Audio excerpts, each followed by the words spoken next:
Hello everyone, welcome to Saiba MLT education. तो आज का हमारा टॉपिक है अमीबा।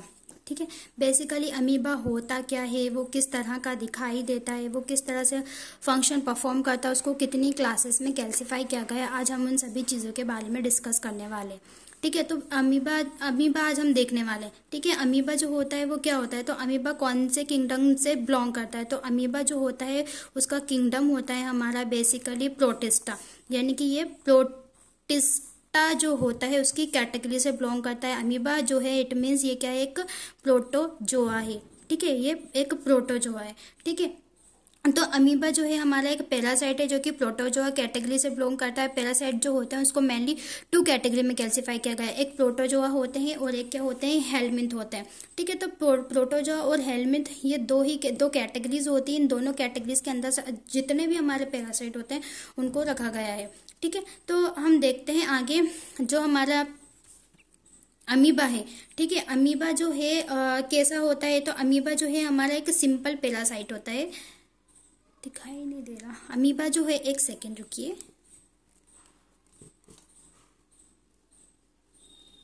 अब क्लियर है ना। तो जो अमीबा होता है जनरली वो कैसा होता है, अमीबा एक हमारा सिंपल प्रोटोजोआ होता है। कैसा है कि एक सिंपल प्रोटोजोआ है। ठीक है, एक सिंपल प्रोटोजोआ है। जो अमीबा होता है वो कैसा होता है, तो अमीबा एक ग्रीक वर्ड है। ठीक है, जो अमीबा है वो एक कैसा है, तो अमीबा एक ग्रीक वर्ड है। ठीक है, ग्रीक वर्ड है। इसका मीन्स क्या होता है, इसका मीन्स होता है चेंजेस। ठीक है, ये क्या करता है, चेंजेस करेगा। तो चेंजेस हो रहा है इसका मतलब क्या है, चेंजेस से हम देखते हैं। ठीक है, चेंजेस हो रहा है मतलब कि जो अमीबा है उसका जो शेप है वो फिक्स्ड नहीं है।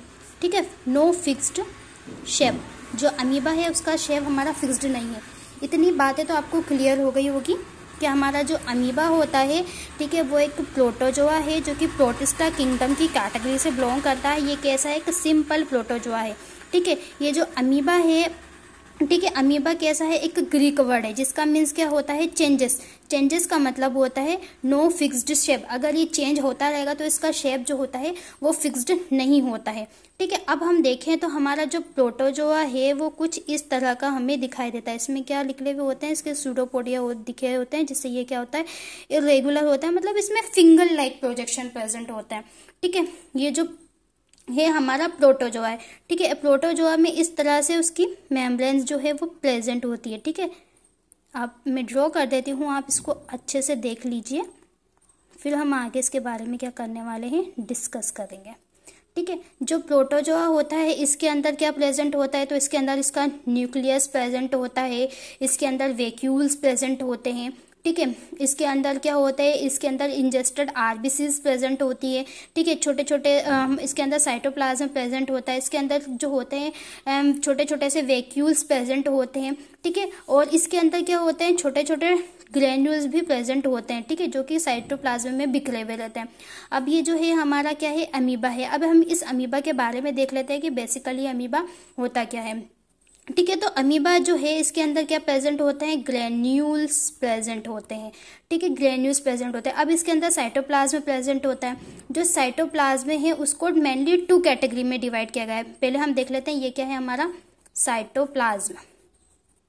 ठीक है, अभी जो साइटोप्लाज्म है इसको बेसिकली टू कैटेगरी में डिवाइड किया गया है। वो टू कैटेगरी कौन सी होती है, उसमें होता है एक हमारा एंडोप्लाज्म। ठीक है, एंडोप्लाज्म का मतलब जो अंदर की तरफ पाया जाता है उसे हम एंडोप्लाज्म कहते हैं। मतलब जो लिक्विड मटेरियल है, ठीक है, वो अंदर की ओर प्रेजेंट होगा तो हम उसे एंडोप्लाज्म कहेंगे। ठीक है, और इस प्रोटोजोआ की कवरिंग की साइड यानी कि बाहर की ओर प्रेजेंट होता है तो हम उसको क्या बोलते हैं, हम उसको बोलते हैं एक्टोप्लाज्म। ठीक है, एक्टोप्लाज्म यानी कि पहला साइड जो है उसको बेसिकली टू कैटेगरी में डिवाइड किया गया है। ये इजीली समझ में आ गया। साइटोप्लाज्म जो है अंदर की ओर प्रेजेंट होता है तो हम उसको एंडोप्लाज्म कहते हैं, और जो बाहर की ओर प्रेजेंट होता है साइटोप्लाज्म हम उसको बोलते हैं एक्टोप्लाज्म। ठीक है, यहाँ पर भी इस तरह से कुछ साइटोप्लाज्म जो होता है वो प्रेजेंट होता है। ठीक है, अब ये जो है हमारा अमीबा, इस अमीबा के अंदर और क्या प्रेजेंट होता है, तो इस अमीबा के अंदर हमें वैक्यूल्स देखने को मिलते हैं। ये वैक्यूल्स है। ठीक है। इसके अंदर वैक्यूल्स देखने को मिलेंगे। इसके अंदर क्या प्रेजेंट होती है, तो इसके अंदर हमारे इंजेस्टेड आरबीसी जो अमीबा होता है वो क्या करता है, इंगल्फ करने का काम करता है ना, यानी फेगोसाइटोसिस का फंक्शन परफॉर्म करता है। तो फेगोसाइटोसिस का परफॉर्म करता है तो ये क्या करेगा, तो हमारी जो इरेथ्रोसाइट होती हैं, क्या होती है, हमारी इरेथ्रोसाइट उसको इंजेस्ट कर लेता है। कौन इंजेस्ट कर लेता है, हमारा अमीबा इरेथ्रोसाइट जो होती है उसको इंजेस्ट कर लेता है। ठीक है, इंजेस्ट कर लेगा तो इससे क्या होगा, ये इंजेस्ट करेगा हमारी इरेथ्रोसाइट, तो इसकी मतलब लोकेशन, लोकोमोशन और के लिए रिस्पॉन्सिबल होता है, यानी क्या करता है, ये इंगल्फ करेगा, किसको, इंगल्फ करेगा, किसे, फूड को, इंगल्फ फूड। ठीक है, देन इसके ये जो दिखाई दे रहे हैं उभार, ये उभार दिखाई दे रहे हैं, इसको हम क्या बोलते हैं, इसको हम कहते हैं सूडोपोडिया। सूडोपोडिया, ठीक है। ये सूडोपोडिया क्या होते हैं, ये सूडोपोडिया जो होते हैं वो रिस्पॉन्सिबल होते हैं मूवमेंट के लिए। ठीक है, ये क्या करेंगे, मूवमेंट करेंगे। जो सूडोपोडिया होता है वो मूवमेंट कराता है। जब ये कैसा मूवमेंट करता है, ये जर्की मूवमेंट करता है। मतलब सूडोपोडिया है, ये एक जगह आ जाएगा। फॉर एग्जाम्पल जैसे कि मेरा हाथ है, ठीक है, ये सूडोपोडिया। अब ये जो है इसमें क्या प्रेजेंट है, फिंगर लाइक मूवमेंट प्रेजेंट है। तो ये कुछ इस तरह से मूवमेंट करता है ना, ये अपने आप को फोल्ड करता है और फोल्ड करके इस तरह से आगे की ओर ये मूव करता है ना, तो ये मूवमेंट के लिए रिस्पॉन्सिबल होता है सूडोपोडिया। ठीक है, आई होप यहाँ तक आप सभी को क्लियर हो गया होगा। ठीक है, अब हम आगे देखते हैं जो हमारा अमीबा है। ठीक है, ये हमारा अमीबा का ही डायग्राम है। हमारा बेसिकली अमीबा जो होता है वो कुछ इस तरह का ही होता है, जो कि रेगुलर शेप का होता है और कंटिन्यूसली इसमें चेंजेस होते रहते हैं। ठीक है, अब हम देखते हैं जो हमारा अमीबा होता है, अमीबा को क्लासिफिकेशन के अकॉर्डिंग कौन कौन सी कैटेगरी में कैल्सीफाइड किया गया है। तो अमीबा जो होते हैं उसको बेसिकली 2 कैटेगरी में कैल्सीफाइड किया गया होता है। ठीक है, कौन कौन सी 2 कैटेगरीज होती हैं, इसमें फर्स्ट होता है हमारा इंटेस्टाइनल अमीबा, इंटेस्टाइनल। ठीक है, और सेकेंड जो होता है वो होता है हमारा फ्री लिविंग अमीबा। ठीक है, तो इंटेस्टाइनल अमीबा जो होता है उस इंटेस्टाइनल अमीबा पे आता है हमारा ई हिस्टोलाइटिका। ठीक है, ये ई हिस्टोलाइटिका क्या करता है, तो ई हिस्टोलाइटिका जो होता है वो भी ये एक पैथोजेनिक पैरासाइट होता है। ये क्या करता है, डिसीज क्वेज्ड करने के लिए रिस्पॉन्सिबल होता है।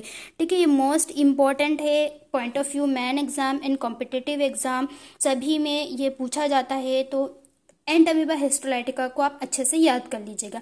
एंटअमीबा हिस्टोलाइटिका क्या होता है इसे भी हम डिटेल में डिस्कस करेंगे हमारे नेक्स्ट क्लास में। ठीक है, और फ्री लिविंग अमीबा जो होते हैं उस फ्री लिविंग अमीबा में क्या आता है, तो फ्री लिविंग अमीबा में आता है हमारा निग्लेरिया फाउलेरी। ठीक है, निग्लेरिया फाउलेरी क्या होता है, निग्लेरिया फाउलेरी भी एक पैरासाइट है जो कि प्रोटोजोआ की कैटेगरी से बिलोंग करता है। इसका जो किंगडम होता है वो प्रोटिस्टा होता है, मतलब कि फ्री लिविंग अमीबा है ये। ठीक है, अमीबा कैटेगरी से बिलोंग कर रहा है। अब जो निग्लेरिया फाउलेरी है, निग्लेरिया फाउलेरी कहाँ प्रेजेंट होता है, तो बेसिकली निग्लेरिया फाउलेरी जो है वो स्विमिंग पूल में प्रेजेंट होता है, तालाबों में प्रेजेंट होता है, वार्म वाटर जो होता है उसके अंदर प्रेजेंट होता है। मोस्टली जो स्विमर्स होते हैं, चिल्ड्रंस एंड यंग एडल्ट्स, उनके अंदर क्या करता है, इन्फेक्शन कॉज करने के लिए कैपेबल होता है। ठीक है, तो जो स्विमर्स होते हैं जब वो स्विमिंग कर रहे होते हैं तो उनके अंदर इनहेलेशन के थ्रू क्या करता है, बॉडी के अंदर इंट्रोड्यूस कर जाता है, ये हमारे ब्रेन में पहुंच जाता है। ब्रेन में पहुंचने के बाद ब्रेन एब्सेस क्वेज करता है। ठीक है, मतलब ये रियली क्वेज होता है, लेकिन जब ये किसी को इन्फेक्शन कर देता है, जब ये इन्फेक्शन प्रोड्यूस कर देता है तो क्या होता है, पेशेंट की डेथ भी क्वेज करता है। आई होप यहाँ तक आप सभी को क्लियर हो गया होगा। ठीक है, इसके बाद हम नेक्स्ट क्लास में हम हमारा जो ई हिस्टोलाइटिका है, इस ई हिस्टोलाइटिका के बारे में हम डिटेल वाइज डिस्कस करेंगे। ठीक है, आपको अगर हमारा कंटेंट समझ में आया है तो प्लीज़ वीडियो को लाइक करें। अगर आप हमारे यूट्यूब चैनल पर नए हैं तो प्लीज़ आप हमारे यूट्यूब चैनल को ज़रूर सब्सक्राइब करें। ठीक है, और वीडियो को अपने क्लासमेट के साथ ज़रूर शेयर करें। ठीक है, और अगर आपको कोई चीज़ें समझ में नहीं आई हैं, कहीं पर डिफ़िकल्टीज आ रही है, तो आप कमेंट करके हमें बता सकते हैं। हम कोशिश करेंगे कि हम आपको बहुत ईजी वे में समझा सकें। ठीक है, थैंक्स फॉर वॉचिंग। फिर मिलते हैं एक नए टॉपिक एंटअमीबा हिस्टोलाइटिका के साथ।